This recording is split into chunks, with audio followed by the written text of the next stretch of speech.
Setiap malam jam 12.13, lampu kamar belakang di rumah kontrakan itu selalu menyala sendiri. Awalnya, Raka mengira itu cuma masalah listrik. Sampai mereka menorong rumahnya saat memutar ulang video keesokan pagi. Ia menyadari satu hal yang membuat darahnya membeku. Ada sesuatu yang keluar dari kamar itu dan semalaman berdiri tepat di depan pintunya. Lalu, seperti apa ceritanya?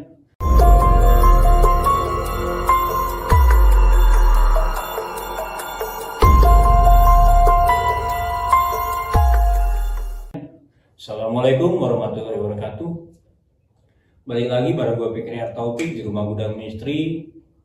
Dan seperti biasa gue akan menceritakan cerita misteri dengan monolog. Namun sebelum itu jangan lupa like, comment, dan subscribe channelnya Rumah Gudang Misteri. Dan kalau misalnya kalian mempunyai cerita horor ataupun ingin menjadi narasumber di Rumah Gudang Misteri, bisa DM ke Instagramnya Rumah Gudang Misteri di rumahgudangmisteri.official. Tanpa berlama waktu, kita masuk ke ceritanya. Raka baru 3 minggu pindah ke rumah kontrakan itu. Rumahnya kecil, sederhana, dan murah. Terlalu murah untuk ukuran daerah yang cukup strategis. Pemiliknya bilang penyewa sebelumnya pindah mendadak karena urusan pekerjaan. Raka tidak curiga. Dia hanya senang akhirnya bisa tinggal sendiri. Di rumah itu ada satu kamar belakang tepatnya, yang jarang ia pakai. Ruangannya lembab dan berbau, sama seperti kayu basah. Lampunya sering berkedip meski sudah diganti. Raka menganggapnya masalah instalasi listrik yang lama. Malam pertama gangguan terjadi. Raka terbangun sekitar pukul 2. Ia mendengar suara bunyi klik pelan seperti saklar dinyalakan. Dan di balik pintu kamarnya terlihat cahaya tipis dari lorong lampu kamar belakang menyala. Raka yakin ia mematikannya sebelum tidur. Dengan setengah sadar, ia bangun dan berjalan ke lorong. Udara terasa lebih dingin dari biasanya. Saat ia mendekati kamar belakang, lampu itu mati sendiri. Gelap, hening. Konslet, gumamnya. Ia kembali tidur tanpa memikirkannya lagi. Namun, kejadian itu berulang. Hampir setiap malam di jam yang sama, bunyi klik itu terdengar. Kadang disertai suara gerakan halus seperti seorang menggeser kaki di lantai. Raka mulai terganggu. Ia memeriksa kabel, saklar, bahkan memanggil tukang listrik. Tidak ada masalah yang ditemukan. Instalasinya bagus, Mas, kata tukang itu. Nggak ada yang aneh. Malam berikutnya, Raka memutuskan merekam lorong dengan kamera ponselnya.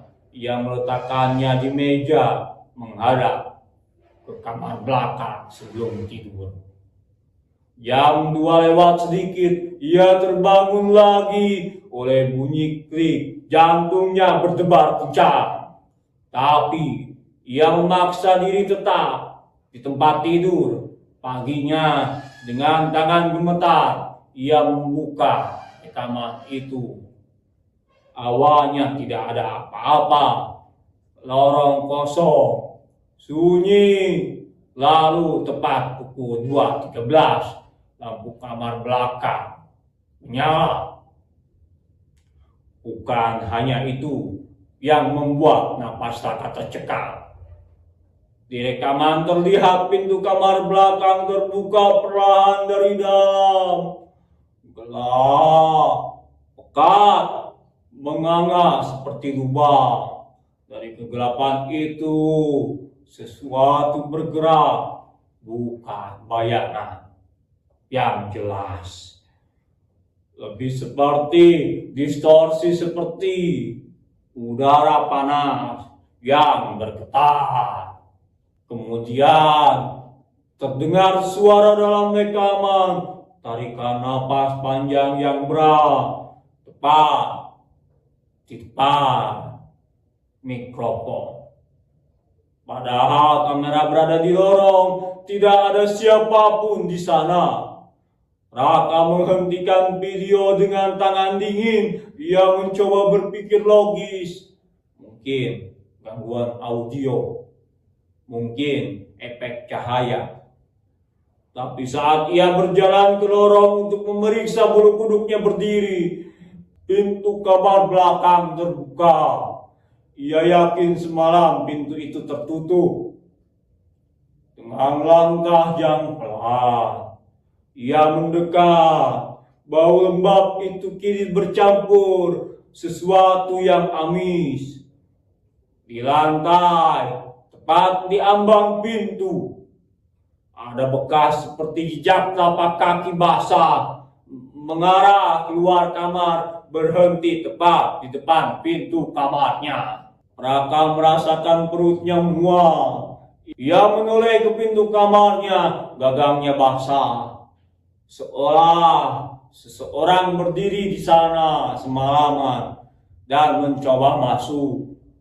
Sejak hari itu, Raka tidak pernah tidur nyenyak. Setiap malam, ia mendengar langkah pelan di lorong, tidak lagi menyalakan lampu, hanya berjalan mondar-mandir, kadang berhenti tepat di depan pintu kamarnya. Ia mulai menumpuk kursi di belakang pintu sebagai penghalang. Tapi setiap pagi kursi itu sedikit bergeser. Hanya beberapa sentimeter. Cukup untuk membuatnya tahu bahwa sesuatu mencoba mendorong dari sisi lain. Seminggu kemudian, tetangganya menemukan rumah itu kosong. Pintu depan terbuka. Semua barang Raka masih ada, kecuali ponselnya. Ponsel itu ditemukan di kamar belakang, tergeletak di lantai. Di dalamnya ada satu rekaman terakhir. Video itu menunjukkan lorong gelap. Tidak ada lampu menyala, hanya suara napas panik Raka berbisik. Ada orang di luar? Ada orang di luar? Lalu, dari kegelapan kamar belakang terdengar bunyi klik. Lampu menyala. Dan untuk pertama kalinya, kamera menangkap sosok itu berdiri di belakang Raka. Tinggi, kurus, dengan wajah yang tidak memiliki mata, hanya rongga hitam yang dalam. Video berhenti saat sosok itu mencondongkan kepala, seolah berbisik tepat ke telinga Raka.